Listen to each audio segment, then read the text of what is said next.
Hi guys, welcome back to my channel zero oil cooking.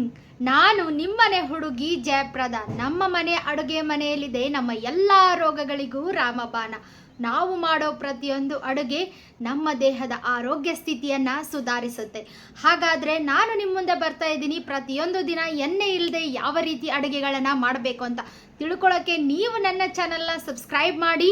ಹಾಗಾದರೆ ಇವತ್ತಿನ recipe ಯಾವುದು, ಎಣ್ಣೆ ಇಲ್ಲದೆ ಅದನ್ನು ಹೇಗೆ ಮಾಡ್ತಾ ಇದ್ದೀವಿ ಅಂತ ನೋಡೋಣ. ರಾತ್ರಿ ಮಾಡಿದ್ದು ಇಲ್ಲ ಮಧ್ಯಾಹ್ನ ಮಾಡಿದ್ದು ಸಿಕ್ಕಾಪಟ್ಟೆ ಅನ್ನ ಉಳಿದ್ಬಿಟ್ಟಿದೆ. ಅದರಿಂದ ಏನು ಮಾಡೋದು ಅಂತ ತುಂಬ ನೀವು ತಲೆ ಕೆಡಿಸ್ಕೊತಾ ಇದ್ದರೆ ಸೂಪರ್ ಡೂಪರ್ ಆಗಿರುವಂಥ ಇಡ್ಲಿನ ಮಾಡ್ಬೋದು, ಮತ್ತು ಪಡ್ಡುನ ಕೂಡ ನೀವು ಮಾಡ್ಬೋದು. ಹೇಗೆ ಮಾಡೋದಂತ ನಾನು ನಿಮಗೆ ತೋರಿಸ್ತೀನಿ. ದಯವಿಟ್ಟು ನನ್ನ ಚಾನಲ್ನ ಸಬ್ಸ್ಕ್ರೈಬ್ ಮಾಡಿ ಮತ್ತು ಮರೀದೆ ಫ್ರೆಂಡ್ಸ್ಗೆ ಶೇರ್ ಮಾಡಿ. ಸೊ ನೋಡಿ, ರಾತ್ರಿ ಉಳಿದಿರುವಂಥ ಒಂದು ಬಟ್ಲಾಗುವಷ್ಟು ಅನ್ನ ಇಲ್ಲಿದೆ. ಸೊ ನಾನು ಇದನ್ನೇನು ಮಾಡ್ತಾಯಿದ್ದೀನಿ ಅಂತಂದರೆ, ಇವಾಗ ಮಿಕ್ಸಿ ಜಾರ್ಗೆ ಹಾಕ್ಕೊತೀನಿ. ಸೊ ಒಂದು ಬಟ್ಲೆ ಇರಲಿ ಎಷ್ಟೇ ಇರಲಿ ವೇಸ್ಟ್ ಮಾಡಬೇಡಿ, ತುಂಬ ಚೆನ್ನಾಗಾಗುತ್ತೆ ಇದು, ಮತ್ತು ಹೆಲ್ದಿ ಕೂಡ ಇರುತ್ತೆ. ಯಾಕಂದರೆ ನಿನ್ನೆ ರಾತ್ರಿ ಇಟ್ಟಿರೋ ಅನ್ನದಲ್ಲಿ ಏನಿರುತ್ತೆ ಅಂದರೆ ಪ್ರೀಬಯೋಟಿಕ್ಸ್ ಇರುತ್ತೆ, ಅದನ್ನು ನೀರು ಹಾಕಿ ಇಟ್ಕೊಳ್ಳಿ ನೀವು ಅಷ್ಟೇ. ಸೊ ಅದು ತುಂಬ ದೇಹಕ್ಕೆ ಒಳ್ಳೆಯದು. ಸೊ ನಾನಿಲ್ಲಿ ಒಂದು ಬಟ್ಲು ರೈಸ್ಗೆ ನಾನು ಹಾಫ್ ಬಟ್ಲು ಏನು ಮಾಡ್ತಾಯಿದ್ದೀನಿ, ಚಿರೋಟಿ ರವೆನ ಹಾಕ್ಕೊತಾ ಇದ್ದೀನಿ, ಮತ್ತು ಹಾಫ್ ಬಟ್ಲು ಮೊಸರು ಹಾಕ್ಕೊತಾ ಇದ್ದೀನಿ. ಸೊ ಇದ್ದಿದ್ದಷ್ಟೇ ಮೊಸರು, ಅದು ಹಾಫ್ ಬಟ್ಲಾಗುತ್ತೆ ಅಂತ ಗೊತ್ತಿತ್ತು, ಅದಕ್ಕೆ ಅದನ್ನೇ ಡೈರೆಕ್ಟಾಗಿ ಹಾಕ್ಕೊತಾ ಇದ್ದೀನಿ. ಸೊ ಇದಕ್ಕೆ ನಾನು ಶುಂಠಿ ಮತ್ತು ಖಾರಕ್ಕೆ ತಕ್ಕಷ್ಟು ಹಸಿಮೆಣ್ಸಿನ್ಕಾಯಿ, ನೀವು ಬೇಕಾದರೆ ಒಣಮೆಣ್ಸಿನ್ಕಾಯಿ ಕೂಡ ನೀವು ಹಾಕ್ಕೋಬೋದು. ಖಾರಕ್ಕೆ ತಕ್ಕಷ್ಟು ಹಾಕ್ಕೊಳ್ಳಿ. ನೀವು ಬೆಳ್ಳುಳ್ಳಿ ಈರುಳ್ಳಿ ಯೂಸ್ ಮಾಡಲ್ಲ ಅಂತಂದರೆ ಅದನ್ನು ಸ್ಕಿಪ್ ಮಾಡ್ಕೋಬೋದು, ಬಟ್ ನಮಗೆ ಅದು ಟೇಸ್ಟ್ ಅನಿಸುತ್ತೆ. ಸೊ ನಾನಿಲ್ಲಿ ಬೆಳ್ಳುಳ್ಳಿ ಮತ್ತು ಉಪ್ಪನ್ನು ಹಾಕ್ಬಿಟ್ಟು ಏನು ಮಾಡ್ತಾಯಿದ್ದೀನಿ, ನುಣ್ಣಗೆ ರುಬ್ಕೊತಾ ಇದ್ದೀನಿ. ನುಣ್ಣಗೆ ಅಂದರೆ ಯಾವ ಥರ ನಿಮಗೆ ಗೊತ್ತಲ್ಲ, ಇವಾಗ ಇಡ್ಲಿ ದೋಸೆ ಅದಕ್ಕೆ.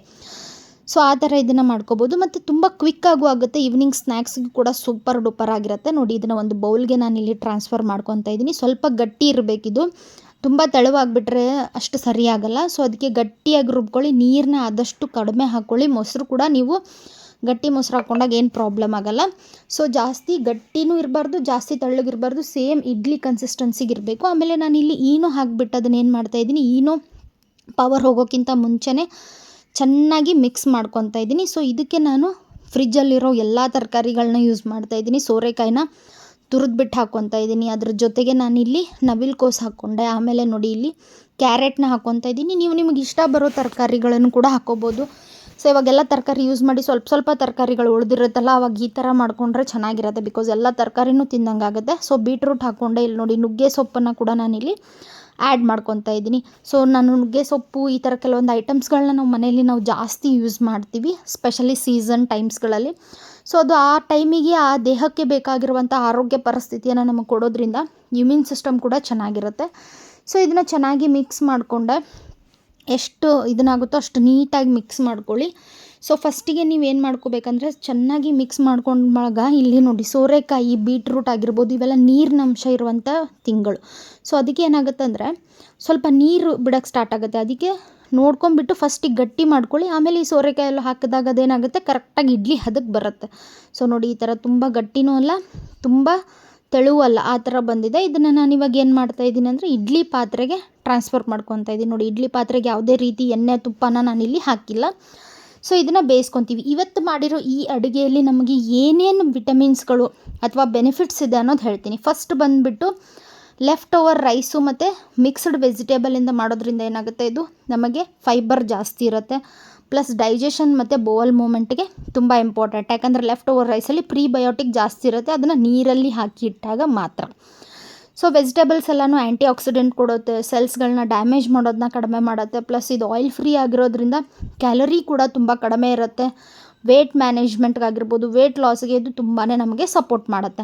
ಇನ್ನು ನಾನು ಇದರಲ್ಲಿ ಯೂಸ್ ಮಾಡಿರುವಂಥ ತರಕಾರಿಗಳಿಂದ vitamin C, vitamin K, potassium, ಕ್ಯಾಲ್ಶಿಯಮ್ಗಳು ಜಾಸ್ತಿಯಾಗಿ ಸಿಗುತ್ತೆ. ಬಿಕಾಸ್ ಸೋರೆಕಾಯಿನ ನಾವು ಭೂಮಿಯಲ್ಲಿ ಸಿಗುವಂಥ ಒಂದು ಸಂಜೀವಿನಿ ಅಂತ ಹೇಳ್ತೀವಿ. ಇನ್ನು ನುಗ್ಗೆಕಾಯಿಯಲ್ಲಿ ಎಲ್ಲ ರೀತಿಯಾದಂಥ ಕ್ಯಾಲ್ಶಿಯಮ್, ವಿಟಮಿನ್ಸ್ಗಳಿರುತ್ತೆ. ಸೊ ಯಾವ ಫುಡ್ಡನ್ನು ನಾವು ಇಗ್ನೋರ್ ಮಾಡೋಕ್ಕಾಗಲ್ಲ ಅಲ್ವಾ.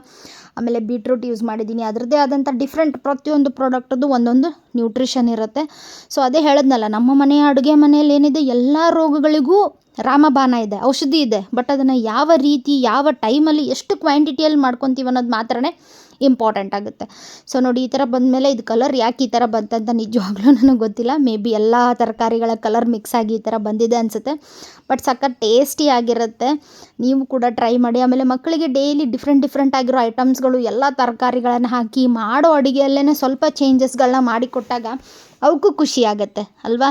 ಮತ್ತು ಲಂಚ್ ಬಾಕ್ಸ್ ಆಗಿರ್ಬೋದು, ಸ್ನ್ಯಾಕ್ಸ್ಗೆ ಇದನ್ನು ಈಸಿಯಾಗಿ ನೀವು ಮಾಡ್ಕೋಬೋದು. ಇದನ್ನು ತೆಂಗಿನಕಾಯಿ ಚಟ್ನಿ ಜೊತೆ ತಿಂದರೆ ಸಖತ್ತಾಗಿರುತ್ತೆ, ಸೂಪರ್ ಟೇಸ್ಟಿ ಕೂಡ ಆಗಿರುತ್ತೆ. ಎಲ್ಲ ಪ್ರೀವಿಯಸ್ ವೀಡಿಯೋಗಳ ಲಿಂಕನ್ನು ನಾನು ಡಿಸ್ಕ್ರಿಪ್ಷನ್ ಕೊಟ್ಟಿರ್ತೀನಿ. ಪ್ರತಿಯೊಂದು ವೀಡಿಯೋ ಕೆಳಗಡೆನೂ ಆ ಅಡುಗೆಯ ಬೆನಿಫಿಟ್ಸ್ಗಳನ್ನ ಕೂಡ ನಾನು ಮೆನ್ಷನ್ ಮಾಡಿರ್ತೀನಿ, ದಯವಿಟ್ಟು ಚೆಕ್ ಮಾಡ್ಕೊಳ್ಳಿ.